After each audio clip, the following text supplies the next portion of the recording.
I stood there, in my own house, watching my mother look at me like I was a stranger. And then she said the words that broke everything. If you marry that poor man, you are no longer my daughter. I thought she was joking. I thought she was just angry. But the way she looked at me, there was no love in her eyes. Only disappointment. Only pride. Only fear. And in that moment, I realized something terrifying. I had to choose. My family. Or the man I loved. The living room was too quiet. Not the peaceful kind of quiet. It was the kind that made your chest feel heavy. The kind that told you something bad was about to happen. Amara stood near the center of the room, her fingers tightly holding the strap of her handbag. Beside her stood Tunde, his hands behind his back, trying to stay calm even though his heart was beating too fast. Across from them, Madam Grace sat on the biggest chair in the room like a judge preparing to give a final sentence. Her face was hard. No softness. No welcome. Chief Daniel sat beside her, silent, staring at the floor like he already knew how the night would end. Adiz, Amara's younger sister, leaned against the wall with folded arms and a small smile that did not look kind. Even before anyone spoke, Tunde knew he was not wanted there. The ceiling fan turned slowly above them, but the room still felt hot. Madam Grace looked at Tunde from head to toe. Not with curiosity. Not with respect. With judgment. Finally, she spoke. So, this is the man.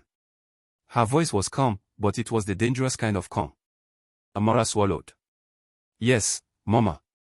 Madam Grace kept staring at Tunde. This is the mechanic. Tunde nodded politely. Good evening, Ma. She did not answer the greeting. She looked at Amara instead. This is the man you said you want to marry. Not asked. Accused. Amara took a breath. Yes, Mama. His name is Tunde. He is kind, hardworking, and he. Madam Grace raised her hand. I did not ask for his character. I asked if this is the man. Amara's voice became smaller. Yes, Mama. Silence again. Outside, the sound of a distant generator could be heard from another compound. Somewhere nearby, children were laughing in the street, but inside this house, nobody moved. Madam Grace stood up slowly. She walked toward Tunde. Close enough for him to smell her expensive perfume and feel the weight of her disappointment. She looked directly into his eyes. What do you do? Tunde answered carefully. I run a small auto repair workshop, Ma. I also work with my uncle at his garage near Suraleh. Madam Grace gave a dry laugh. A mechanic. She turned to Amara. After all the money we spent sending you to school. After all the years of sacrifice. After all the prayers. You brought home a mechanic. Amara stepped forward. Mama, please. No, let me speak. Her voice became louder. Do you know how many nights your father and I stayed awake because of you? Do you know how many times I went hungry so you could finish university? Do you know how proud I was when you got your job at the bank? She pointed at Tunde. And this is your reward to us? Tunde lowered his eyes. He had expected rejection. But hearing it like this still hurt. Amara's throat tightened. Mama, I love him. Madam Grace turned sharply. Love. She laughed again, louder this time. Love does not pay rent, Amara. Love does not buy fuel. Love does not pay hospital bills. Love does not send your younger siblings to school. Adiz nodded from the wall. Exactly, Mama. Madam Grace continued. You are the first daughter of this family. You are not just living for yourself. Your marriage affects all of us. You should know that by now. Amara's eyes filled with tears, but she stood her ground. I know my responsibilities. I have never run from them. I help this family every month. I support this house. But I also deserve peace. I deserve happiness. Madam Grace's expression became colder. Peace. You think peace comes from poverty? Tunde finally spoke. Ma, with respect, I may not be rich now, but I work hard. I love your daughter, and I am building my life honestly. I will take care of her. Madam Grace turned to him so fast that even Chief Daniel looked up. Take care of her. With what? Grease on your hands. A roadside workshop. Promises. She stepped closer. Do you know who has been asking for Amara's hand? Do you know the kind of men who want my daughter? Men with houses. Men with companies. Men with real futures. Not men who fix other people's cars under the sun. The words landed like stones. Ton felt his face burn, but he stayed quiet. Amara could not. Enough, Mama. Everyone looked at her. Her voice shook, but she did not stop. Please stop talking to him like that. He came here with respect. He came because I asked him to. He did not force himself into my life. I chose him. Madam Grace's eyes widened. You are raising your voice at me because of a man? Amara shook her head quickly. No, Mama, that is not what I mean. Then what do you mean? Chief Daniel finally spoke, softly. Grace, maybe we should calm down first. She turned to him immediately. And you? Please do not start. This is why children think they can do anything now. Because fathers stay quiet. Chief Daniel fell silent again. Ton looked at him for a moment. The older man looked tired. Not weak. Just tired. Like someone who had spent too many years choosing peace over speaking. Madam Grace faced Amara again. Listen to me carefully. I will not watch you throw your life away. I know better than you. I have lived longer than you. Poverty is not romantic. It is suffering. Amara's tears finally fell. Mama, why can't you just trust me? Because you are thinking like a child. I am not a child. Then stop acting like one. Adis crossed her arms tighter and smiled faintly. This was becoming entertainment for her. Madam Grace walked back to her chair but did not sit. Instead, she spoke the words that would change everything. If you marry this poor mechanic, forget this house. The room froze. Forget this family. Amara stared at her mother like she had heard wrong. Madam Grace's voice was now like stone. If you choose him over your family, then you are no longer my daughter. Even Adis stopped smiling. Chief Daniel whispered, Grace. But she did not stop. You will leave this house, and you will not come back here asking for help. No tears. No regrets. No second chances.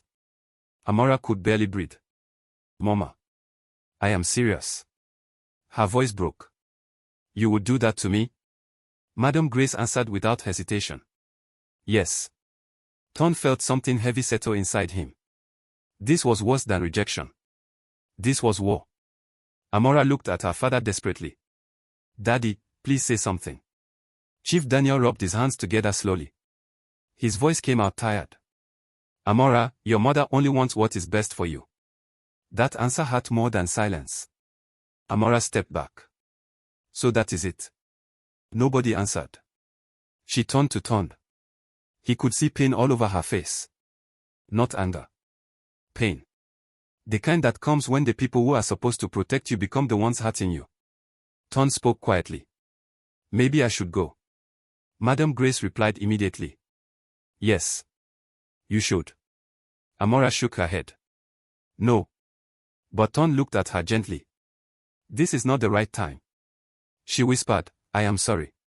He gave her a small sad smile. You have nothing to be sorry for. He turned to Madam Grace. Thank you for receiving me tonight, Ma. She said nothing. He nodded once to Chief Daniel. Sir. Then he walked toward the door. Every step felt heavier than the last. He had entered this house hoping for a future.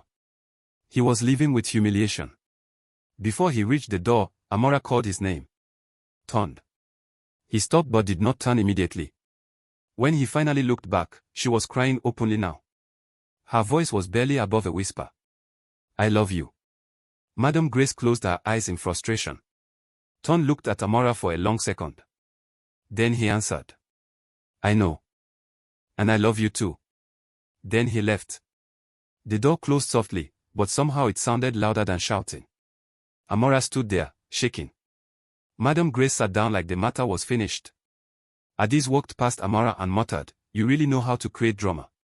Amara did not respond. She looked at her father one last time. He still could not meet her eyes. That broke something inside her. Without another word, she turned and walked to her room. She shut the door and leaned against it, trying to breathe. But the tears would not stop. Her chest hurt. Her whole body felt weak. She looked around the room she had grown up in. The walls. The old mirror. The family photos. The books on the shelf. Suddenly, none of it felt like home. Her phone vibrated. A message from Tunde.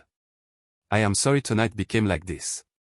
She stared at the screen through blurred eyes. Another message came. Please do not fight with your family because of me. She sat on the bed and typed slowly. They are my family. But this is my life. 3 dots appeared. Then disappeared. Then appeared again. Finally, his message came. I do not want to be the reason you lose them. Amara closed her eyes. She typed. And I do not want to lose myself trying to keep everyone happy. This time, he did not reply immediately. Downstairs, she could still hear her mother talking loudly to Adis. She could not hear every word, but she heard enough. Stubborn girl. Disgrace. Ungrateful. Amara placed the phone beside her and stared at the ceiling. She thought adulthood would make life clearer. Instead, everything felt harder. Love was supposed to feel safe. Why did it feel like standing in the middle of a storm? Another message came. From Victor. She frowned. Victor had been trying to get close to her for months. Her mother liked him too much. Too much. His message was simple. I heard your mother is upset tonight. I hope you are okay. Amara stared at it without replying. A minute later, another message came. You deserve a peaceful life, Amara. Some choices destroy futures. She locked the phone immediately. Her stomach tightened. How did he already know? She had not told him anything. She sat there in silence, staring at the dark screen in her hand.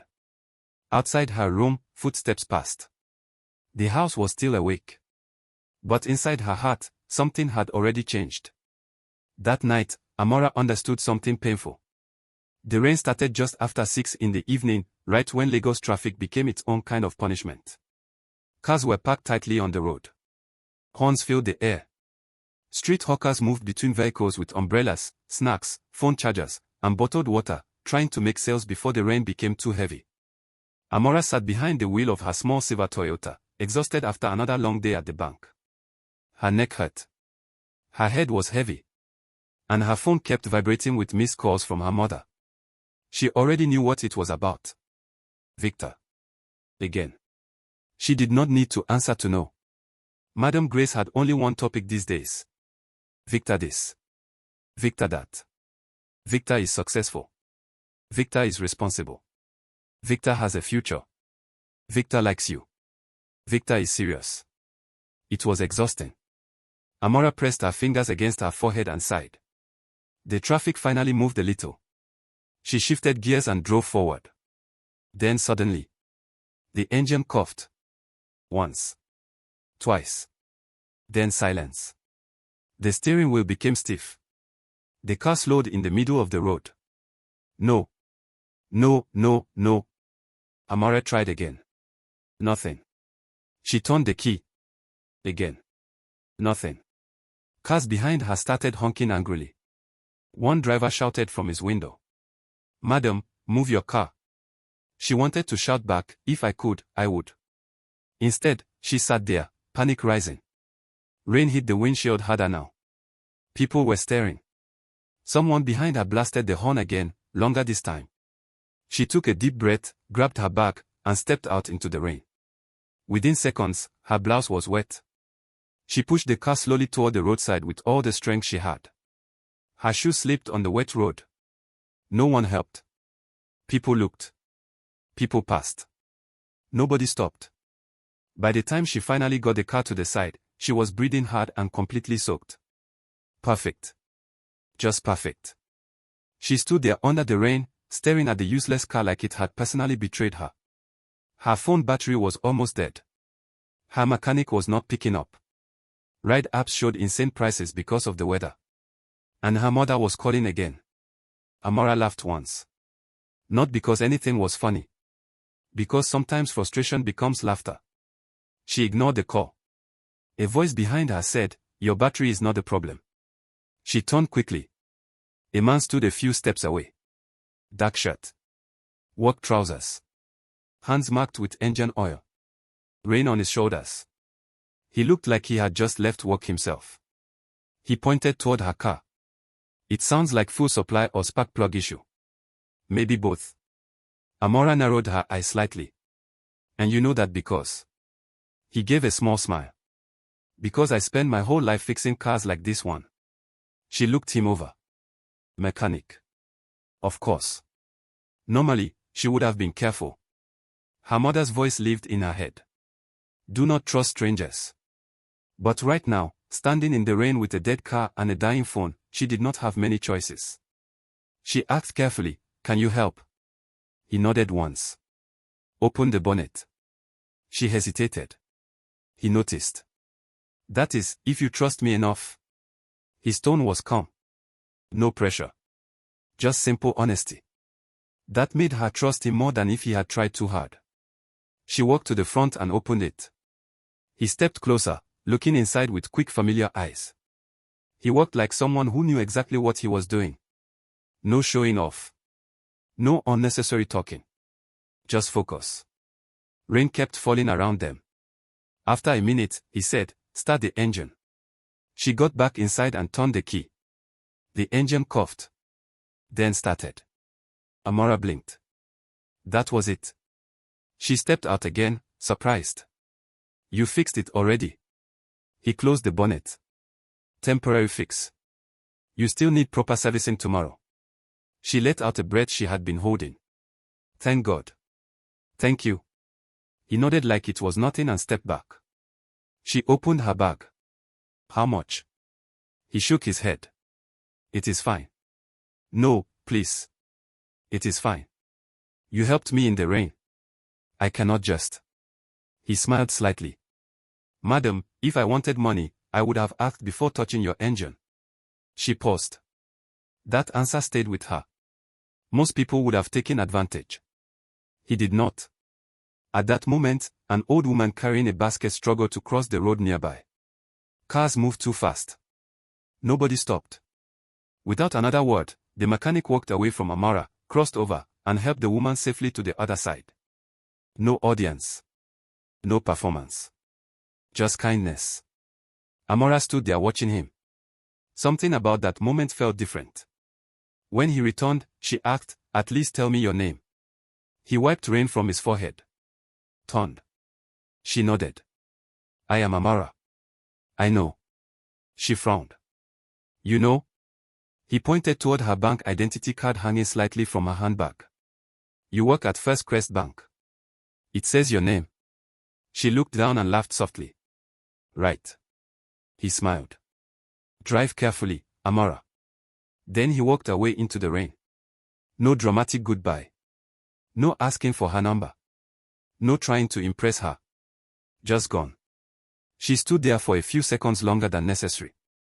Then she got back into her car. As she drove home, she kept thinking about him. Not because he was handsome. Though he was. Not because he helped her. Though he did. It was the way he did it. Simple. Honest.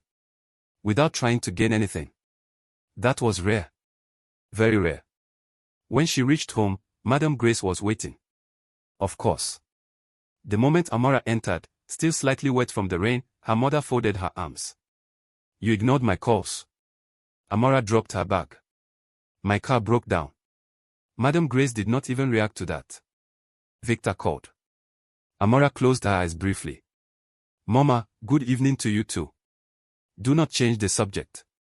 I am not changing the subject. I just entered the house. Your priorities are becoming strange. Amara walked toward the kitchen. I am tired, Mama. And I am serious. Victor invited you to dinner tomorrow.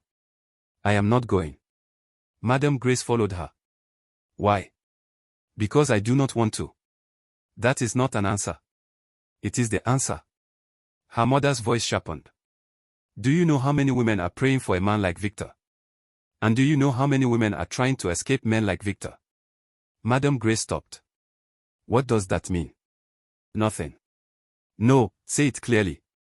Amara turned. Mama, I barely know him, but every conversation feels like an interview for a job I did not apply for. He talks like life is a business deal. He does not listen. He only presents himself. Her mother laughed dryly. That is called confidence. You young girls like suffering too much. I like peace. Peace comes with stability. Not always. Madam Grace shook her head. One day, you will understand that marriage is not a fairy tale. Amara said quietly, I know that better than you think. Her mother softened slightly, but only slightly. Then stop making childish decisions.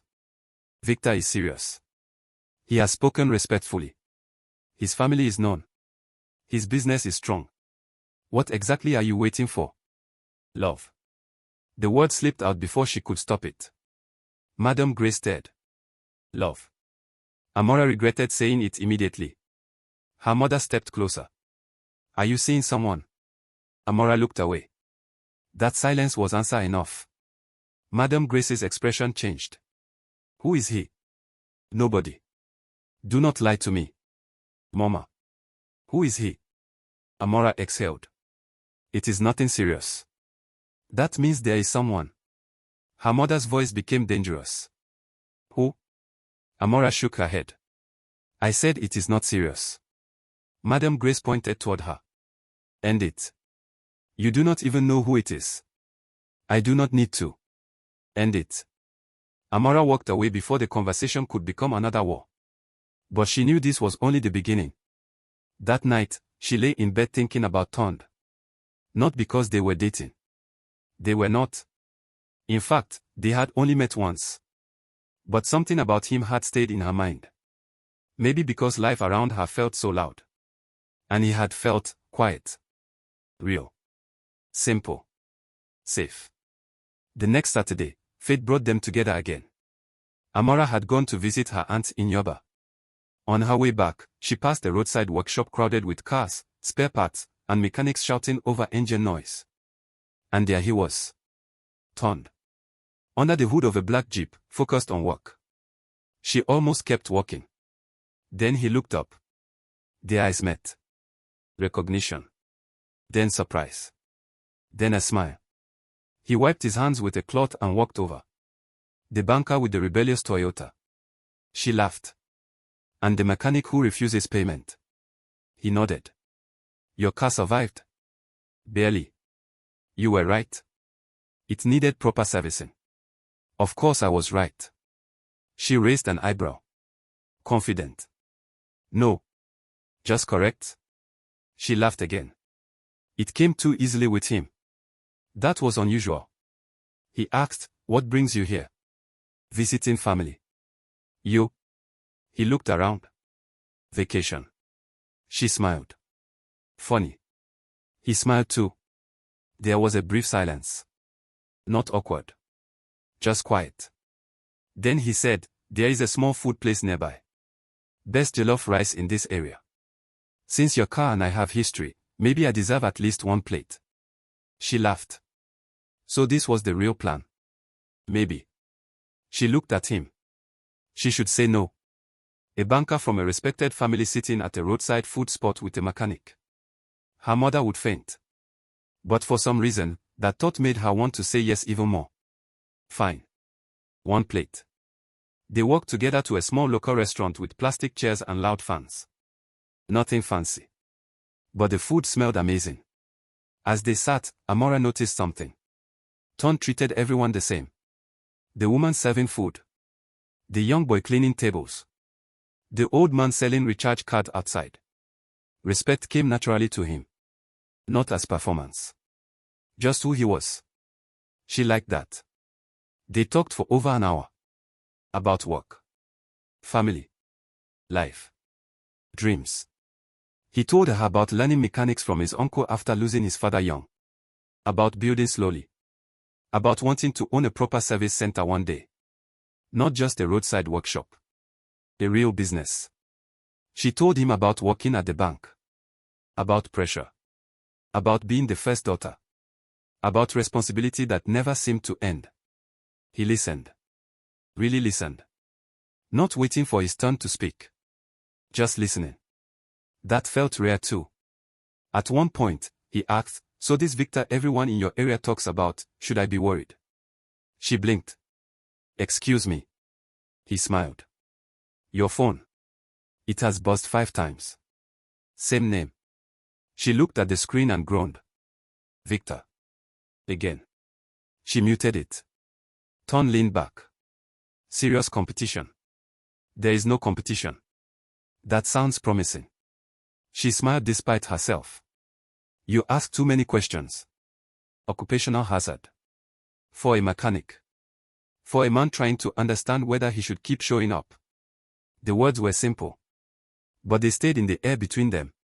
Amara looked at him. For the first time, the possibility became real. Not just kindness. Not just chance meetings. Something more. She said quietly, maybe you should. He held her gaze. Maybe I will. Outside, the sun was beginning to set. The city was still loud. Traffic. Voices. Engines. Life moving fast. But at that table, for the first time in a long while, Amara felt still. And she did not know yet that this simple afternoon would one day become the reason her family would threaten to erase her from their lives.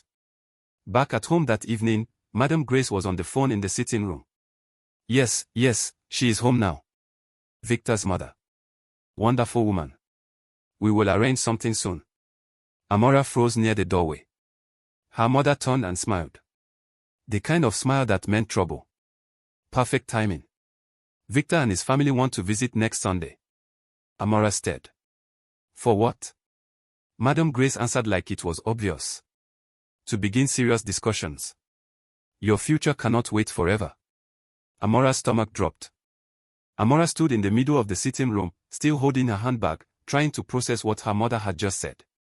Victor and his family want to visit next Sunday. The words stayed in her head like noise that would not stop. Madam Grace sat down calmly, as if she had just announced dinner. Chief Daniel was reading the newspaper nearby, but Amara noticed he had stopped turning the pages. He was listening.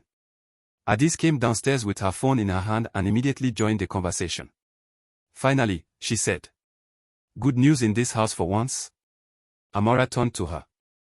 Good news for who? Adis rolled her eyes. Please, do not start. Victor is rich, handsome, connected, and actually serious about marriage. What exactly is the problem? I do not want this. Madam Grace answered quickly. That is because you are still thinking like a girl, not like a woman. Amara placed her bag on the table. Mama, you cannot decide marriage for me like it is a business contract. Marriage is more serious than business. Exactly. Which is why I should be the one making that decision. Madam Grace leaned forward. And you are making the wrong one. There it was again. The assumption that her life belonged to everyone except her. Amara tried to stay calm. I barely know Victor. Then know him. That is why people visit. That is why families talk. That is why adults handle serious matters properly. Amara shook her head. No. You already decided before asking me. Madam Grace's voice became firmer. Because sometimes parents must decide before children destroy themselves. The room became quiet. Chief Daniel cleared his throat softly. Maybe we should let her think first. Madam Grace turned sharply. Daniel, please. He went silent again. Amara noticed it. Every time. Every single time. Her father would almost speak, then disappear. She looked at him with disappointment she did not bother to hide. Daddy, do you also think I should just accept a man because he has money? He removed his glasses slowly. It is not only about money. Then what is it about? Security. Peace. Respect. Amara gave a bitter smile. Peace. There is no peace in forcing someone into a life they do not want. Adis laughed softly. You sound like one of those social media motivational speakers. Amara ignored her. Madam Grace stood. Enough of this. Victor's family is coming next Sunday. Wear something decent. Smile like someone with sense. Do not embarrass me. Amara stared at her mother. And if I refuse? Madam Grace stepped closer. Then you will be choosing war in this house. She walked away. Conversation finished. Decision made. At least for her. Amara stood there, angry and helpless. Adis passed by and whispered, "Honestly, if I were you, I would already be planning honeymoon pictures." Amara snapped. "Then marry him yourself." Adis smiled. "Gladly. But sadly, he wants the bank officer, not the fashion designer." She walked off laughing. Amara closed her eyes. Some days she truly wondered if her sister enjoyed chaos. That night, she sat in her room staring at her phone. Tunde had sent a simple message earlier. "Hope your day was better than Lagos traffic." She smiled despite everything. She typed back. "It got worse." Almost immediately, he replied. "That sounds serious." She stared at the screen for a moment before calling him. He answered on the second ring. "I was beginning to think I scared you away." She lay back on the bed. "You wish." "Oh. Confidence. I like it." She laughed softly, but it disappeared quickly. Tunde noticed. "Bad day." "Very." He waited. Not pushing. Just waiting. That made it easier to speak. "My mother wants me to marry someone." Silence for a second. Then he asked, "Someone specific?" "Yes." "Someone rich, I assume." "Very rich." He let out a small breath. "I see." She turned to face the ceiling. "She already invited his family to our house next Sunday." "Without asking me." Tunde's voice stayed calm. "And what do you want?" "I want my life to belong to me." "That is not what I asked." She smiled sadly. "I know." There was a pause. Then she said it. "I want the freedom to choose someone because he makes me feel safe, not because he has a bigger car." Another pause. This one heavier. When Tunde finally spoke, his voice was quieter. "Amara, people like me are dangerous in situations like this." She frowned. "What does that mean?"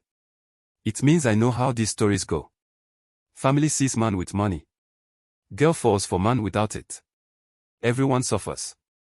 She sat up. "Do not do that." "Do what?" "Decide for me. I am trying to protect you." "That sounds too much like my mother." He gave a soft laugh. "Maybe she and I agree on one thing." She became serious. "Do you like me?" "Direct. Simple. No room to hide." Tunde was silent long enough for her heart to beat faster. Then he answered. "Yes." Her chest tightened. "Very much." She whispered, "Then stop talking like I am a mistake waiting to happen." His voice dropped. "You are not the mistake. I am afraid of becoming the reason your life becomes harder." She looked out the window into the dark street. Maybe life is already hard. Maybe the wrong person just makes it harder. Neither of them spoke for a few seconds. Sometimes silence says more. Finally, Tunde said, "Next Sunday. Let it happen first. And then. And then we see whether your mother is planning dinner or war." Amara smiled tiredly. "It is definitely war." The next few days moved too fast. At work, customers complained. Her manager asked for reports. Her phone kept buzzing. Victor sent polite messages every morning. "Good morning, Amara. Hope your day is productive." "Good afternoon. Do not forget Sunday." "Good evening. My mother is excited to see you." Everything about him felt polished. Too polished. Like a man reading from a perfect script. She replied with the shortest answers possible. "Thank you." "Okay. Noted." Nothing more. On Thursday afternoon, he appeared at her office. Without warning. The receptionist called her desk. "There is someone here to see you." When she walked downstairs and saw Victor standing there in an expensive navy blue suit holding flowers, her stomach dropped. The security guard smiled like they were watching a movie. Victor smiled confidently. "I was nearby." "No, you were not." He laughed. "Fair enough. I wanted to see you." He handed her the flowers. She accepted them only because refusing would create a bigger scene. "You should have called first." Sometimes surprises are good. Not always. He seemed amused instead of offended. "I like that about you. You are honest." She looked around. People were watching. She hated that. Victor noticed and lowered his voice. Relax. I am not here to kidnap you. Just lunch. I am working. Then I will wait. That was not a joke. She could tell. She took a breath. Victor, please. You do not need to do all this. I know. Then why do it? Because I am serious about you. His tone changed. Less charming. More certain. I know what I want, Amara. I do not believe in wasting time. And what if I am not sure? He smiled, but this time it felt different. People are often unsure until they experience the right life. She did not like that answer. It sounded less like patience and more like confidence that her answer did not matter. He stepped slightly closer. Sunday will be good. My family already likes you. She asked quietly, what if I say no? Victor looked at her for a moment. Then he said, you will not. Not because he believed it. Because he expected it. That bothered her more than if he had argued.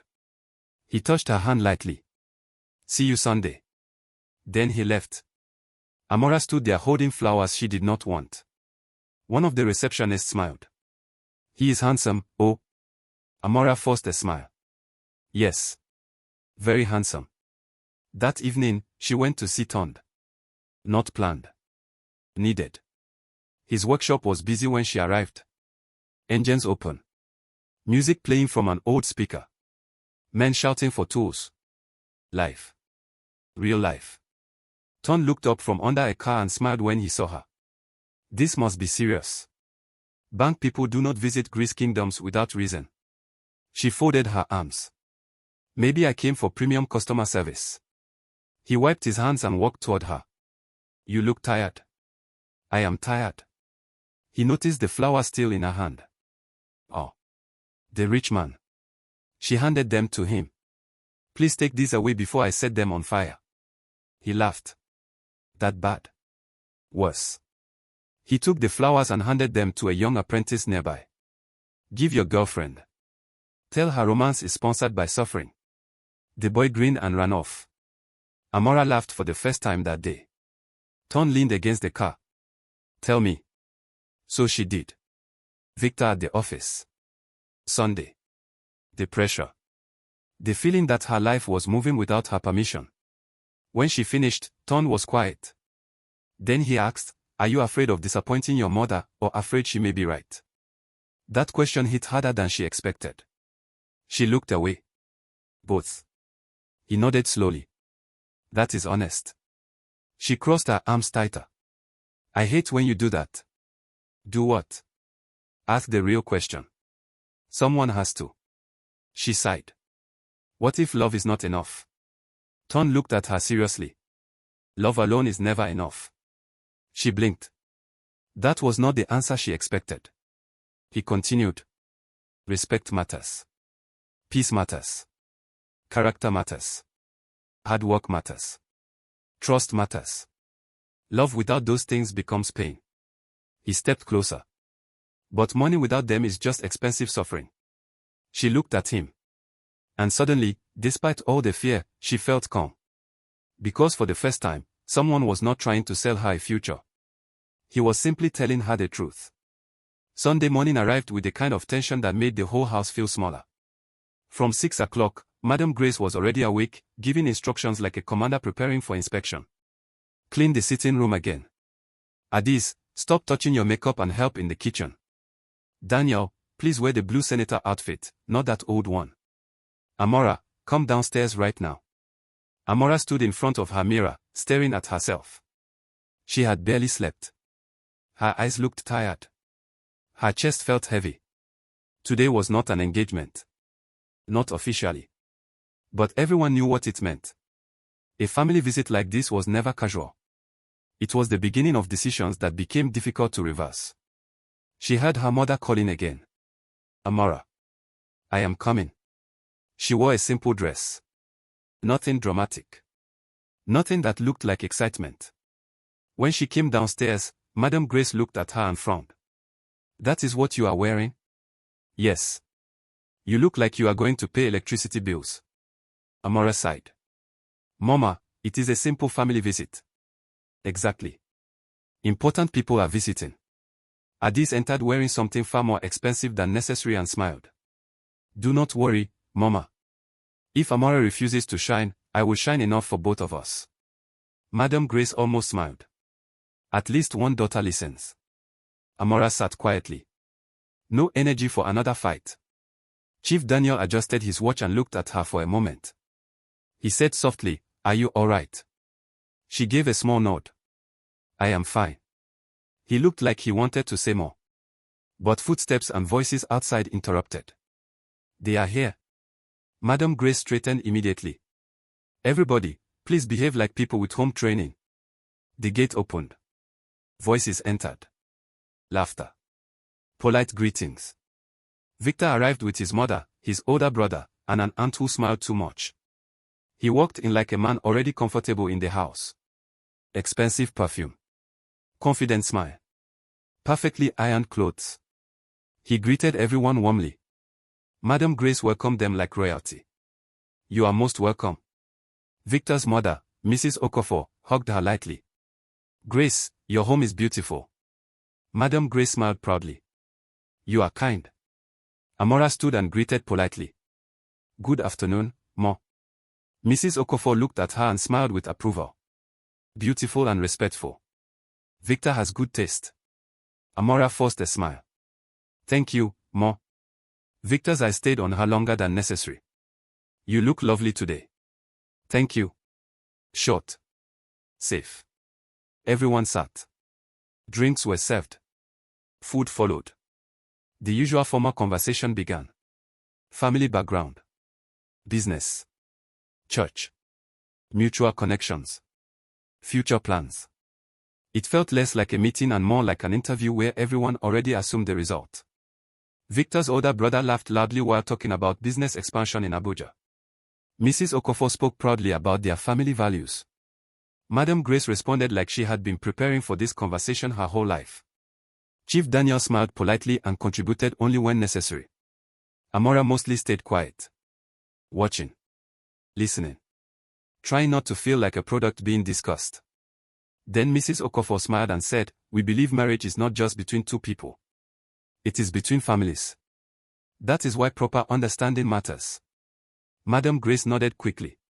"Exactly. That is how it should be." Mrs. Okafor continued. "Victor has reached a point where he needs stability. A good woman. A peaceful home. We have watched him, and we trust his judgment." When he mentioned Amara, we were happy. All eyes moved to her. She felt it immediately. The pressure. Victor smiled. "I do not believe in pretending.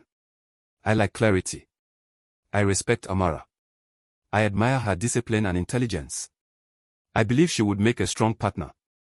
Strong partner. Not woman he loved. Partner. Business language again. Mrs. Okafor laughed softly. "Young people should speak too." "Amara, what do you think?" Silence. Even the ceiling fan suddenly sounded too loud. Amara placed her glass down carefully. She chose every word. "I appreciate the respect and kindness from your family. Truly." Madam Grace watched her like a warning. Amara continued. "But I believe marriage is something that should come with time and understanding. I do not think important decisions should be rushed." The room shifted. Not open rejection. But not acceptance either. Victor smiled, though his eyes changed slightly. "Of course. No one is rushing you." Madam Grace jumped in quickly. "She is only shy. Our daughter thinks too much." Everyone laughed politely. Amara did not. Victor leaned forward. "That is fine. I like thoughtful people." His voice was calm. Too calm. Like a man adjusting strategy, not feelings. Lunch continued, but the air had changed. The aunt asked questions about cooking. Adis answered louder than necessary. Mrs. Okafor asked about wedding traditions in general. Madam Grace answered like the date was already fixed. Amara felt trapped inside her own house. At one point, Victor asked if they could speak outside. Madam Grace smiled too quickly. "Of course. Go. Talk." As if privacy would magically create romance. Amara followed him to the back garden. The air outside was warmer. At least it felt honest. Victor stood near the mango tree and adjusted his cufflinks. For a moment, neither spoke. Then he said, "You made that difficult inside." She crossed her arms. I answered honestly. He nodded. Yes. You did. That honesty can be dangerous. She frowned. Excuse me. He looked at her calmly. Families remember embarrassment. I did not embarrass anyone. Not yet. She stared at him. There it was again. That quiet control hiding behind politeness. Victor stepped closer. Amara, let us stop pretending this is complicated. We both know this makes sense. For who? For you. For your family. For your future. And for you. He smiled slightly. Of course. She shook her head. That is exactly the problem. He seemed genuinely curious. What problem? You talk about marriage like an investment. Because it is one. No. It is also love. Victor gave a small laugh. Love grows after comfort. People like to reverse the order because it sounds romantic. She stared at him. Do you even hear yourself? Perfectly. He lowered his voice. You think life is easier with struggle and emotion. I have seen enough of the world to know better. Security first. Feelings later. She answered quietly. And if feelings never come? He looked at her for a moment. They will. That certainty irritated her. As if her heart was just another item on his schedule. She asked directly, what if I do not want this? Victor did not answer immediately. Instead, he said, is there someone else? She froze for half a second. Too late. He noticed. His eyes sharpened. There is. She looked away. Victor nodded slowly. The mechanic. Her heart dropped. How do you know about him? He smiled, but there was no warmth in it. Lagos is small when families talk. She felt anger rising. So you investigated me. I protect my interests. I am not your property. Not yet. The words made her skin crawl. She stepped back. Do not ever say that again. Victor's calm face returned. You are emotional right now. I understand. But emotions pass. Reality stays. She shook her head. No. This conversation ends here. She turned to leave. Victor's voice stopped her. Be careful, Amara. She turned back slowly. He stood there, still composed. Men with small lives often bring big problems. Do not destroy your future because of temporary feelings. She stared at him. Then she walked away without another word. Inside the house, everyone was laughing again. As if outside, nothing had happened. As if she had not just seen the real man behind the perfect smile. Madam Grace immediately asked, how was it? Amara answered simply. I am tired. She walked past everyone and upstairs before anyone could stop her. In her room, she shut the door and stood still. Her hands were shaking. Not from fear. From anger. Victor was worse than she thought. Not loud. Not dramatic. Controlled. The kind of man who believed he always won. Her phone buzzed. A message from Tunde. Survived Sunday. She stared at the screen. Then typed. No. A few seconds later, he called. She answered immediately. His voice came soft. That bad? She sat on the bed. Worse. She told him everything. The visit. The pressure. The garden conversation. Victor knowing about him. The words, not yet. When she finished, silence sat between them. Then Tunde said quietly, I do not like that man. She laughed once without humor. Congratulations. You and I finally agree on something. I am serious. So am I. He exhaled. This is becoming bigger than I wanted. She frowned. What does that mean? It means maybe I should step back. Her voice hardened. Do not start that again. Listen to me. No, you listen to me. I am tired of everyone deciding what is best for me without asking what I want. His voice stayed calm. I am asking. Then hear the answer. She stood and walked to the window. I do not want Victor. I do not trust him. I do not feel safe around him. Her voice became softer. And when I am with you, I breathe differently. Silence. Then Tunde said her name quietly. Amara. She closed her eyes. Yes. If we do this, it will not be easy. I know. Your mother may hate me. She already does. Life may get harder before it gets better. Probably. He let out a small breath. You still sound ready. She smiled sadly. Maybe because I am tired of living a life that looks good from outside but feels wrong inside. Downstairs, she could hear laughter again. Her mother serving drinks. Adis showing off. Victor probably smiling like nothing happened. But upstairs, something inside Amara had become clear. This was no longer confusion. It was a choice. And soon, she would have to make it openly. The next morning, the house was unusually quiet. Not peaceful. Suspicious. That kind of silence that usually meant Madame Grace was thinking, planning, and preparing for a conversation nobody wanted.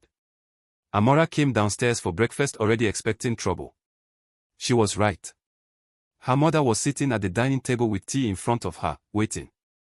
Adis was there too, scrolling through her phone like she was front row audience for whatever was about to happen. Chief Daniel had already left for work. Convenient. Madame Grace looked up. Sit down.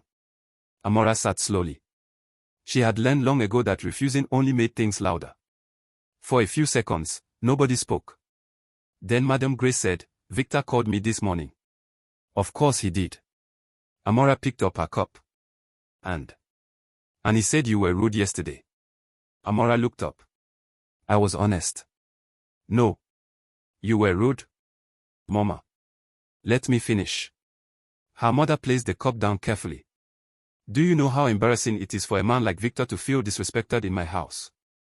Amara stared at her. A man like Victor. Always that. Status first. Humanity later. She answered carefully. I did not disrespect him. I simply refused to pretend. Madame Grace's eyes narrowed. Pretend what? That I want something I do not want. Adis looked up from her phone.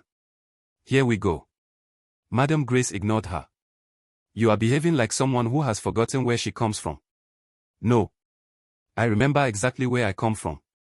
That is why I know I should not trade my peace for appearance. Her mother gave a short laugh. Peace again. This peace you keep talking about, can it pay rent? Can it buy a house? Can it take care of children? Amara answered quietly. Can money make a bad man good? That landed harder than she expected. Madame Grace sat straighter. What are you saying? I am saying Victor is not the man you think he is. Her mother's expression changed immediately. What nonsense did that mechanic tell you? This is not about Tunde. Everything is about him now. Amara exhaled sharply. At least say his name with respect. Adis actually laughed. Wow. Madame Grace stood up. So it is true? You are serious about that boy? He is not a boy. To me, he is worse than a boy. He is a distraction dressed as poverty. Enough. The word came out stronger than Amara expected. Even Adis looked surprised. Amara stood too. Do not insult him because you do not understand him. Madame Grace stepped closer. And what exactly should I understand? That my educated daughter wants to leave stability and marry a roadside mechanic. That he is honest.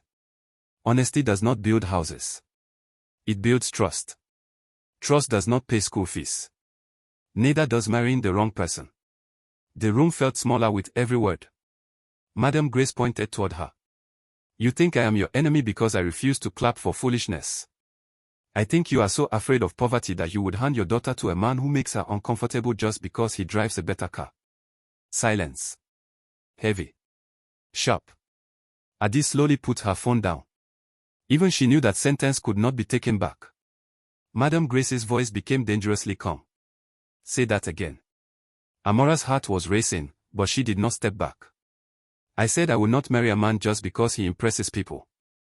Her mother stared at her for a long moment. Then she said, there is something I need you to understand. She walked to the cabinet, opened a drawer, and pulled out an old brown envelope.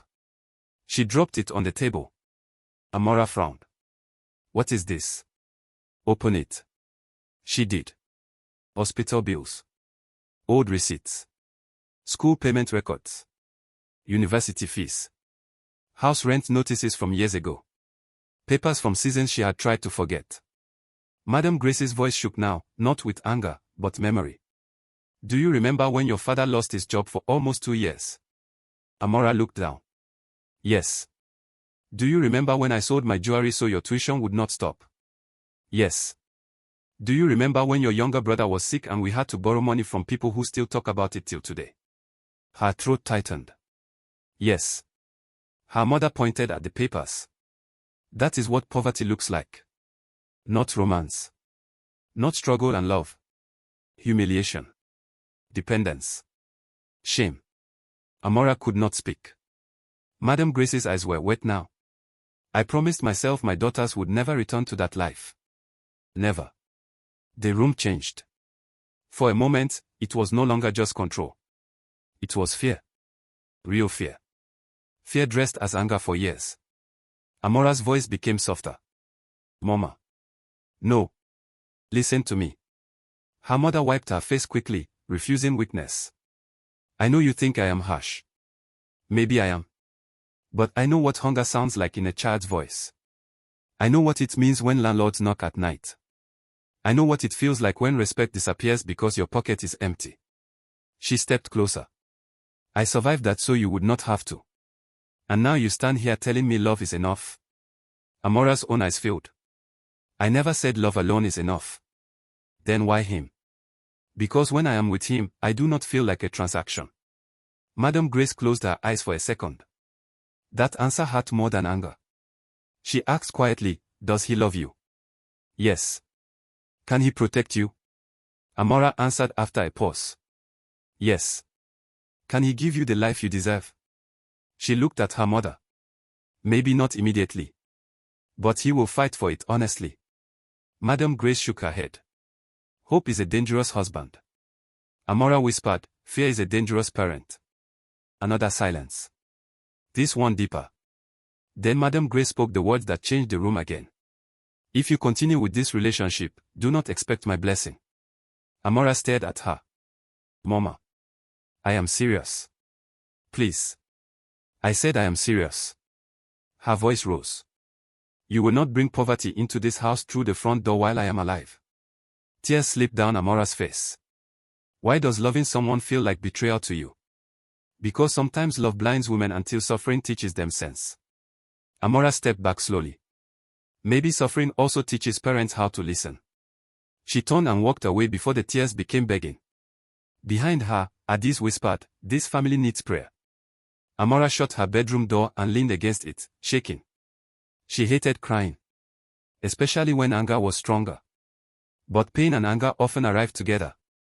Her phone rang. Tunde. She answered without speaking. He knew immediately. Bad morning. She laughed bitterly. How do you always know? Because your silence is louder than your voice. She sat on the bed. It got worse. She told him everything. The argument. The old bills. Her mother's fear. The final warning. When she finished, Tunde stayed quiet for longer than usual. Then he said, your mother is not completely wrong. She sat up. Please do not join her team today. I am serious. So am I. He sighed. Amara, I know what poverty does. I grew up inside it. I have watched good people become tired, bitter, and small because survival leaves no space for softness. His voice stayed steady. Your mother is afraid because she has scars. Real ones. Amara looked at the wall quietly. I know. Then understand this too. I do not want to become the proof she uses for the rest of her life. She frowned. What does that mean? It means if I stand beside you, I need to be sure I can carry the weight, not just the feeling. She felt frustration rising again. Why does everyone keep turning my life into mathematics? Because marriage is not a movie. She stood and walked to the window. No. But it is also not a prison contract. He was quiet. Then he said softly, "Meet me this evening." Where? The usual place. The small food spot. I want to look at you when we have this conversation. She closed her eyes. Fine. That evening, Lagos was loud as always, but Amara barely noticed. Her mind was too full. When she arrived, Tunde was already there, sitting at their usual plastic table with 2 bottles of malt in front of him. He stood when he saw her. "You look like you fought the whole city." She sat. "Only my mother. The city is tomorrow." He smiled faintly, but it disappeared quickly. This was serious. For a moment, both just sat there. Then Tunde said, "I need to ask you something, and I need the truth." She nodded. "Okay. If choosing me means losing your family, will you still choose me?" Straight. No place to hide. Amara stared at him. This was the real question. Not Victor. Not Sunday. This. The cost. She answered honestly. "I do not know." He nodded slowly. "Thank you for telling the truth." She leaned forward. "But I know I cannot choose a lie just because it is expensive." His eyes stayed on hers. "That matters." She asked quietly, "And you? If choosing me means carrying judgment every day, being insulted, looked down on, treated like you are never enough, will you still choose me?" He smiled sadly. "Amara, I already live with that. The difference is whether it will be worth it." Silence again. Then she asked the question she had been afraid to ask. "Are we doing this, or are we ending it before it begins?" Tunde looked at her for a long moment. The restaurant noise faded around them. Plates. Voices. Generators. Life continuing. But for them, everything waited on his answer. Finally, he reached across the table and held her hand. Warm. Steady. Real. And he said, "If we do this, we do it honestly. No hiding. No shame. No halfway." Her chest tightened. He continued. "I may not have Victor's money. I may not impress your mother. But I will never make you feel owned. I will never use love as control. I will stand beside you, not over you." Her eyes filled. "And if it gets hard?" He gave a small smile. "It will." She laughed through tears. "That is not comforting." "It is true." She squeezed his hand. "Then truth is enough for today." For the first time in weeks, peace touched her chest. Small. Fragile. But real. Neither of them noticed the black car parked across the street. Or the man inside watching them. Victor sat behind the tinted window, silent, expression unreadable. And for the first time, he stopped seeing Tunde as a rumor. Now, he saw him as a problem. Victor sat in the back seat of his car, engine off, eyes fixed on the small roadside restaurant across the street. He watched Amara and Tunde sitting together. Laughing quietly. Talking like two people who had chosen each other long before the world gave permission. His jaw tightened. He did not like surprises. And he hated competition even more. His driver, Musa, looked through the mirror carefully. "Sir, should we go?" Victor did not answer immediately. He kept watching. Tunde reached across the table and held Amara's hand. "That was enough." Victor finally spoke. "Do you know that man?" Musa looked again. "The mechanic." Victor's voice stayed calm. "Find out everything." Musa nodded. "Yes, sir." Victor leaned back in the seat. No anger on his face. That was the dangerous part. He was never loud when he was serious. He simply decided. And once he decided, things moved. Across the street, Amara smiled for the first time that week. She had no idea someone was watching. No idea that her private choice had just become someone else's mission. After dinner, Tunde walked her toward her car. The night air was warm. Street lights flickered. People passed. Lagos never really slept. Amara stood beside her car, holding her keys, but neither of them seemed ready to leave. Tunde looked at her. So, tomorrow your mother will still hate me. Probably more than today. That is impressive. I am progressing. She laughed softly. Do not joke. I am serious. So am I. His voice changed. Listen to me carefully. If at any point this becomes too much, you tell me. I mean it. She frowned. Why do you keep preparing for disaster? Because life usually arrives before preparation. She stepped closer. Then let me say something clearly too. He waited. I am not choosing you because I am rebelling against my mother. I know. I am choosing you because when I imagine 10 hard years with peace, it feels better than 10 rich years with fear. He looked at her for a long second. Then he smiled. That might be the most beautiful practical sentence anyone has ever said to me. She smiled too. Good. Because I am too tired for poetry. He touched her cheek gently. Go home before your mother sends a search party. Too late. She probably already has police reports ready. He laughed. She got into the car, but before closing the door, she looked at him again. Tunde. Yes. Do not disappear because things get difficult. His expression softened. I will not. She nodded. Then she drove away. Tunde stood there watching until her car disappeared into traffic. Only then did he turn back toward the workshop road. His apprentice, Chak, was waiting near the entrance with folded arms and a grin too wide to trust. Ogre. Tunde sighed. Please do not start. Bank girl. Please do not start. Serious bank girl. Tunde shook his head. Go home. Chak laughed. I am just saying, if her mother wears gold like that, your future insults will be expensive. Tunde could not help smiling. That boy noticed too much. Back at home, Amara entered quietly, hoping everyone was asleep. She opened the front door slowly.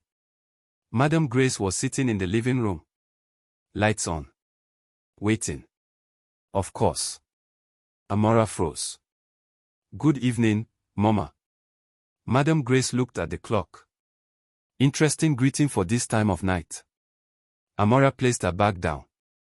I was with a friend. A male friend. Straight to the point. Amara did not lie. Yes. Madam Grace stood. The mechanic. Yes. Her mother nodded slowly, like confirming something she already knew. Victor was right. Amara frowned. Victor. He called earlier. He said he saw you. Anger rose immediately. He was following me. Madam Grace ignored that part. He was concerned? No. He was controlling. He was observant. Mama, please listen to yourself. I am listening perfectly. Her mother stepped closer. You are moving like someone determined to destroy her own future. No. I am finally making my own decisions. With him. Yes. The word landed heavily. Madam Grace stared at her daughter like she was seeing a stranger. You are saying this in my house. I am saying it because it is true. Her mother's voice dropped. Then hear my truth too. If you continue with this man, Victor is finished. His family will walk away. Do you know what that means? Relief. It means shame. To who? To this family. Amara shook her head. I am tired of living for people who only care about appearances. Madam Grace's eyes flashed. Do not be foolish enough to think reputation is appearance. Reputation feeds doors you have not even reached yet. And fear closes the ones inside your own heart. For a second, both women simply stood there. Same blood. Same stubbornness. Different wounds. Then Madam Grace said quietly, I will ask you one final time. End this. Amara answered just as quietly. No. The silence after that felt permanent. Her mother stepped back. Fine. No shouting. No drama. Just one word. Fine. Sometimes come hurt more. Madam Grace turned and walked upstairs without another sentence. Amara stood alone in the living room, suddenly colder than before. She almost wished for shouting. Silence meant something worse. The next morning at the bank, Amara struggled to focus. Numbers blurred. Customers repeated themselves. Her manager asked twice if she was listening. She apologized. But her mind stayed at home. That fine from her mother did not sound like surrender. It sounded like planning. Around noon, her phone buzzed. Unknown number. She answered carefully. Hello. A female voice responded. Good afternoon. Is this Miss Amara Johnson? Yes. This is Mrs. Okofor, Victor's mother. Amara straightened in her chair. Good afternoon, Ma. I hope I am not disturbing you. No, Ma. Good. I would like us to have lunch tomorrow. Just women. No pressure. No formalities. Amara hesitated. She already knew this was not casual. Still, refusing would create bigger noise. Yes, Ma. That is fine. Wonderful. I will send the location. The call ended. Amara stared at the phone. She already felt tired. Lunch with Victor's mother meant one thing. Persuasion with better manners. That evening, Tunde called while she was driving home. How is the war front? She smiled weakly. Reinforcements have arrived. That sounds bad. Lunch tomorrow. Victor's mother. He whistled softly. Oh. Senior level meeting. Exactly. Should I send backup? Please do. I can arrive pretending to fix somebody's generator and create escape. She laughed. Tempting. Then his tone softened. Are you okay? She was quiet for a second. I think my mother has crossed from angry into determined. That is usually when mothers become most powerful. Not helping. I am serious. She sighed. I know. He spoke carefully. Be patient. Do not fight every battle at once. Easy for you to say. True. I am not the one being invited to strategic lunch. She smiled. Then he added, but I am the one standing with you. Do not forget that. Her chest softened again. That simple sentence mattered more than expensive promises. The next day, the restaurant was exactly what she expected. Quiet. Elegant. Expensive enough to remind you to sit properly. Mrs. Okofor was already there, dressed beautifully, smiling like warmth itself. Amara greeted respectfully and sat. My dear, relax. This is lunch, not court. Amara smiled politely. Yes, Ma. Mrs. Okofor stirred her drink slowly. Victor likes you very much. Straight to business. Of course. She continued. And to be honest, I do too. You are calm. Educated. You carry yourself well. Women like you are rare now. Thank you, Ma. But. There it was. Mrs. Okofor smiled sadly. Men like Victor do not usually wait forever. Pride is involved. Reputation too. Amara chose her words carefully. I respect Victor, but respect and marriage are not always the same thing. Mrs. Okofor nodded. True. But feelings can grow where wisdom leads first. There it was again. The same argument. Security first. Feelings later. Amara asked quietly, Ma, did you marry for love? Mrs. Okofor paused. For the first time, the perfect smile shifted. Then she answered honestly. No. And were you happy? A longer pause. Long enough to be answer. She finally said, happiness and stability are not always twins. Amara looked at her. Then why ask me to repeat it? Mrs. Okofor sighed softly. Because sometimes mothers teach survival, not dreams. That sentence stayed between them. For a moment, they were not on opposite sides. Just two women shaped by different generations of fear. Then Mrs. Okofor leaned forward. But let me also be honest. If you reject Victor publicly, it will not end quietly. Amara's expression changed. Is that a warning? It is reality. Victor is used to getting what he plans for. She sat back. That sounded less comforting than intended. Lunch ended politely. Smiles. Respect. No sin. But when Amara walked out, she felt heavier.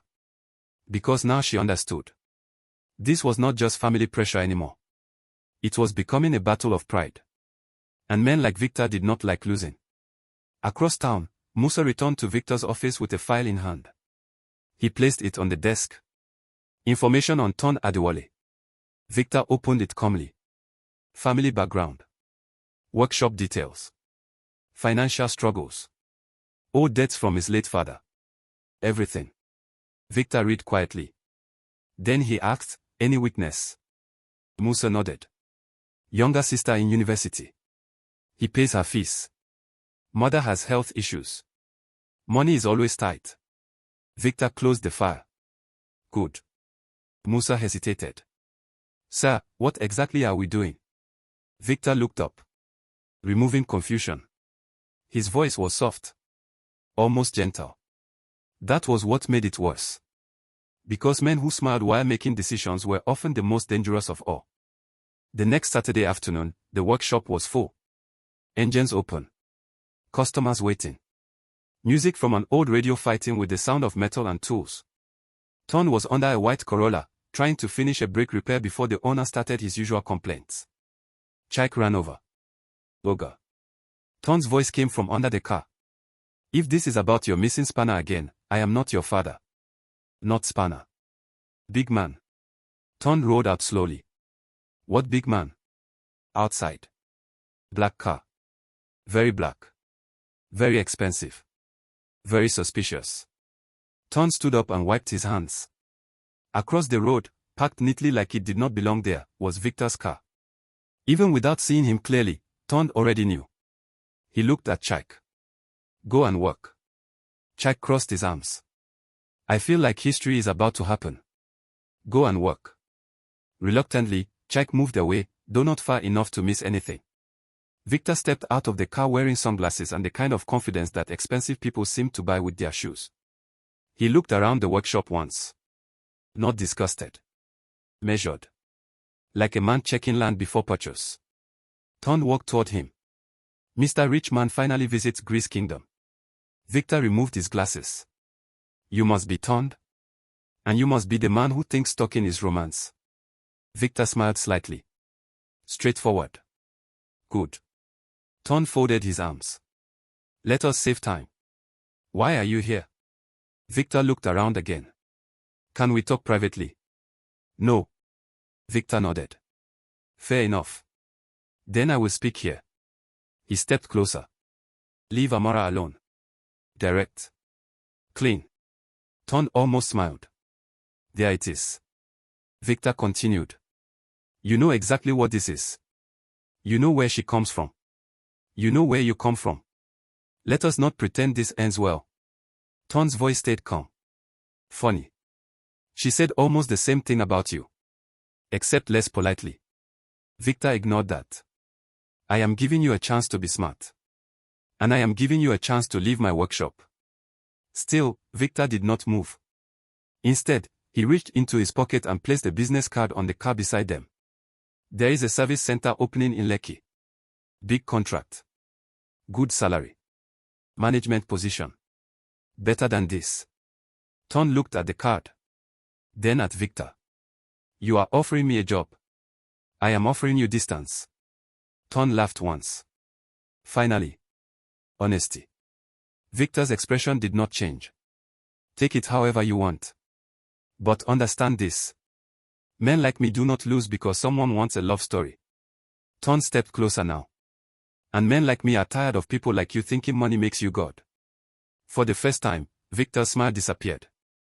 He lowered his voice. Do not mistake pride for strength. Do not mistake wealth for worth. Silence. Heavy. Sharp. Victor studied him. You really think she would choose struggle? Ton answered without hesitation. I think she would choose truth. Victor nodded slowly. Then this becomes unpleasant. He turned and walked back to his car. Before entering, he looked back once. People like you always think dignity is enough. Until bills arrive. Then he drove away. Dust and silence stayed behind. Chike appeared immediately. Oga. Ton did not answer. Oga. Still nothing. Oga, should I be scared or excited? Ton looked at him. Both. Back at home that evening, Amara was helping Chief Daniel arrange some papers when her father said quietly, "Your mother has not slept well in days." Amara kept sorting documents. "Neither have I." He sighed. "This thing with Victor, with Tunde, it is becoming bigger than necessary." "Necessary for who?" "For peace." She looked at him. "Daddy, why does peace in this family always mean I must surrender?" He adjusted his glasses slowly. "Because sometimes compromise protects everyone." "No. Sometimes silence protects the people causing the problem." That landed. He looked at her for a moment. "You think I failed you?" She did not answer. That silence answered enough. Chief Daniel sat down. "When I married your mother, I had nothing. Absolutely nothing." Amara frowned slightly. He rarely talked about the past. He continued. "Your mother came from a better family. They did not want me. I was not rich. I had only plans and confidence." She listened quietly. "For years, we struggled. Real struggle. There were days your mother cried in the bathroom so the children would not hear." His voice was softer now. That pain changed her. She became someone who trusts money before promises because promises once left her hungry. Amara sat beside him. "Then why not tell her that choosing fear forever is also dangerous?" He smiled sadly. "Because marriage teaches people many things. One of them is that love does not always remove old wounds." She asked quietly, "Did you ever regret it? Choosing her when life was hard?" He looked toward the window. "Never. Even when we were poor, never." "Then why do you stand there and let her fight me alone?" That question sat heavily. He answered after a long pause. "Because I know what happens when your mother feels unheard. She fights harder. Sometimes I choose silence to keep the house standing." Amara shook her head. "And sometimes silence teaches people they are right." He nodded. "Yes. That is my failure?" For the first time in a long time, she saw not just her father, but the tired man inside him. Not weak. One. That made anger harder. She asked softly, "What should I do?" He looked at her carefully. "If you choose Tunde, choose with your eyes open. Not because he feels different. Because you are ready for what comes with him. And if I choose Victor, then choose knowing comfort can also become a cage." He stood. "Either way, adulthood is often choosing which pain you can live with." That night, Amara called Tunde. He answered with unusual silence. She noticed immediately. "What happened?" "Nothing." "Liar." He exhaled. "Your friend Victor visited today." She sat up straight. "What?" "At the workshop." "Why?" "To congratulate me on my future unemployment." She stood from the bed. "Tunde. Relax. Do not tell me to relax." She walked across the room. "What did he say?" "He offered me a better job. Far away. With the polite condition that I disappear from your life." Her anger rose fast. "That arrogant." Tunde interrupted gently. "I said no." "Of course you did." "Of course." She stopped walking. "I am sorry." "For what?" "Because all of this keeps touching your life too." He laughed softly. "Amara, if I wanted a peaceful life, I would have fallen in love with someone less stubborn." She smiled despite herself. "Very funny." "I know." Then his voice changed. "But listen carefully. Victor is not playing small games anymore." "I know. He came to my workshop like a man already planning the ending." Her chest tightened. "Are you scared?" He answered honestly. "Yes." That honesty made her trust him more. Not because fear was comforting. Because pretending would have been worse. She sat back down. Me too. He said quietly, good. Fear keeps people awake. She smiled sadly. That is the least romantic thing anyone has ever said to me. I am full of gifts. There was a pause. Then she asked, do you regret this? Choosing me? Never. The answer came too fast to be rehearsed. She closed her eyes. Good. Because I think everything is about to get worse. He replied softly. Yes. I think so too. The next morning, church should have been peaceful. Instead, it became another battlefield. Madam Grace was greeting women outside after service when one of them smiled too brightly. Grace, I heard Victor's family visited last week. Congratulations in advance. Another woman joined. Such a good match. That young man is doing very well. Madam Grace smiled politely. We thank God. Then came the sentence that changed her expression. But I also heard your daughter has been seen around with one mechanic boy from Yoba. People talk too much these days. Laughter. Soft. Sharp. The kind that cuts while pretending not to. Madam Grace's smile froze. By the time they entered the car, silence was dangerous. Adiz wisely chose headphones. Chief Daniel stared outside. Amara already knew. The storm was coming. They reached home. The front door shut. Madam Grace turned. So now the whole church is discussing my daughter like entertainment. Amara stood still. Mama. No. Speak clearly. Are you shameless or just determined to embarrass me publicly? He is not a secret because I am not doing anything wrong. Madam Grace laughed bitterly. A mechanic. Publicly. While a respectable family is waiting. Respectable does not mean right. Enough. Her mother's voice shook with rage. Do you know what people are saying? That I raised a daughter who threw away wisdom for street romance. People always talk. Then give them something better to say. Amara met her eyes. I will not live my life to manage gossip. Madam Grace stepped closer. Then maybe you should stop leaving it under my roof. The room went still. Chief Daniel stood up. Grace. She raised her hand. No. Her eyes stayed on Amara. If that mechanic matters more than this family, prove it. Choose. Here. Now. The house felt too small for breathing. Amara stared at her mother. The house felt too small for breathing. Madam Grace stood in the center of the living room, her chest rising with anger, her eyes fixed on Amara like she was waiting for a final answer that would decide everything. Chief Daniel stood beside the sofa, tense and silent. Adiz had removed her headphones now. Even she understood this moment was bigger than another family argument. Madam Grace repeated herself. Choose. Here. Now. Amara looked at her mother. The woman who raised her. The woman who fought for her. The woman who also hurt her the most. Her throat felt dry. Her heart was beating so hard she could hear it. She looked at her father. He looked back at her, tired and full of regret. But this time, he did not look away. For the first time, he simply let her decide. Amara took a slow breath. Then she spoke. I love you, Mama. Madam Grace's expression did not change.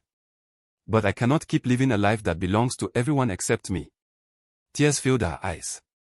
I respect everything you sacrificed for me. I know your fear is real. I know your pain is real. But your fear cannot become my future. Madam Grace's voice was cold. So you choose him? Amara nodded. Yes. Silence. Heavy. Final. Chief Daniel closed his eyes. Adiz whispered, wow. Madam Grace stood completely still. Then she said quietly, pack your things. Amara felt the words like a physical hit. Mama. I said pack your things. Her voice rose now. If you want to build your life with that man, do it. But do not do it here while insulting everything I stand for. Tears rolled down Amara's face. You would send me away? Madam Grace answered without hesitation. You made your choice. Now live with it. Chief Daniel stepped forward. Grace, enough. She turned sharply. No, Daniel. Not this time. She wants independence. Let her carry it. He looked at Amara. His voice broke slightly. Take what you need. That hurt more than shouting. Because it sounded like goodbye. Amara stood there for a few seconds, unable to move. Then slowly, she turned and walked upstairs. Every step felt unreal. She packed quietly. Clothes. Documents. A few books. Old photographs she could not leave behind. Her hands were shaking. This was really happening. This room. This house. Her childhood. She was leaving all of it. There was a knock. Chief Daniel entered. He stood by the door for a moment before speaking. I should have protected you better. Amara wiped her face. Daddy. No. He walked closer. I spent too many years believing silence was peace. I was wrong. He placed an envelope on the bed. She looked at it. What is this? Savings. Emergency money. Take it. She shook her head. I cannot. You can. His voice was firm. I may not have spoken enough, but I am still your father. That broke her. She hugged him and cried like a child again. He held her tightly. For a moment, neither of them said anything. Then he whispered, build a life you can respect. Not one people clap for. She nodded through tears. Downstairs, Madam Grace never came up. She did not say goodbye. An hour later, Ton stood outside the gate, looking at the house with tension written all over him. Amara came out carrying one suitcase. He looked at her face and understood immediately. It happened. She nodded. Yes. He took the suitcase quietly. No speeches. No dramatic promises. Just presence. That was enough. As they walked to his car, Amara turned once and looked at the house. The curtains moved slightly upstairs. Her mother was watching. But she did not come down. And the gate closed. For the first time in her life, Amara walked away from home without knowing when she would return. The first months were hard. Very hard. No romantic lies. Their small rented apartment had one bedroom, unreliable electricity, and a landlord who knocked too often. Sometimes money disappeared faster than peace could replace it. Some nights they ate bread and tea for dinner. Sometimes Ton came home exhausted, hands dirty, too tired to speak. Sometimes Amara cried quietly in the bathroom so he would not hear. Reality was not gentle. But it was honest. And every difficult day ended with truth, not performance. That mattered. Ton worked longer hours. He saved every naira. Amara managed expenses carefully and still worked at the bank every day. Slowly, they built. Not quickly. Not magically. Step by step. One customer became 3. 3 became 10. Ton's reputation grew. People trusted him. He repaired honestly. He charged fairly. And customers returned. A year later, he opened a proper service center. Small, but his. Not roadside anymore. A real business. The day he hung the sign with his name on it, Amara stood beside him smiling through tears. Ton Adiwole Auto Services. He looked at her and said, see. Slightly less poor. She laughed. Slightly. Life was still not perfect. But it was theirs. And that made all the difference. Then one afternoon, almost 2 years later, there was a knock on their door. Amara opened it. Madam Grace stood there. Alone. No pride. No perfect makeup. Just a woman carrying years of regret. For a moment, neither of them moved. Then Madam Grace said softly, may I come in? Amara stepped aside. They sat in silence. The same silence that had once destroyed them. But this one felt different. Softer. Human. Madam Grace looked around the simple apartment. Clean. Peaceful. Real. She said quietly, your father told me Ton's business is doing well. Amara nodded. Yes. She nodded too. Good. Another silence. Then, unexpectedly, Madam Grace began to cry. Not polite tears. Real tears. The kind people hide. I was trying to protect you. Her voice shook. But I became the person hurting you. Amara's own eyes filled. Her mother looked at her. I thought if I controlled everything, I could save you from pain. I forgot that love without listening becomes another kind of cruelty. Years of anger broke open in one moment. Amara cried too. You made me feel like love was something shameful. Madam Grace nodded through tears. I know. I was wrong. I was so afraid of your future that I forgot you were already living in the present. Her voice became smaller. Can you forgive me? That question held years inside it. Pain. Pride. Distance. Childhood. Loss. Amara looked at the woman in front of her. Not just her mother. A scared woman who survived too much and trusted fear too much. Forgiveness did not erase pain. But healing had to begin somewhere. Slowly, Amara moved closer. And hugged her. Both of them cried like people finally putting down something too heavy to carry. At the doorway, Ton stood quietly with groceries in his hand, watching. He did not interrupt. He simply smiled. Because sometimes love was not grand speeches. Sometimes it was surviving long enough for healing to arrive. Months later, the whole family gathered again. Same house. Same living room. But different hearts. Chief Daniel laughed more. Adi still talked too much. Madam Grace still gave too many instructions. Some things never changed. But peace had returned. Real peace. Not silence. Not control. Peace. As dinner ended, Madam Grace looked at Ton and said, "Pass me the water, my son." The room became quiet for 1 second. Then Ton smiled and handed it to her. "Yes, Mama." And just like that, something old finally healed.